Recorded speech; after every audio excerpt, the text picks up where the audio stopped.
You'll have to apologize. I'll apologize for the poor video quality, but this is a rare opportunity and I grabbed the first camera at hand. This is a pileated woodpecker. We've only seen him here once before, and that very briefly.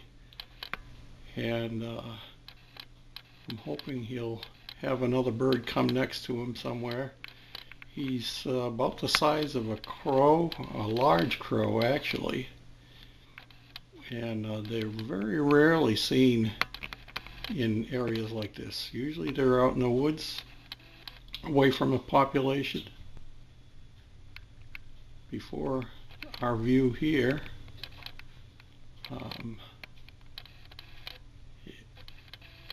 I had only seen him out in the wild.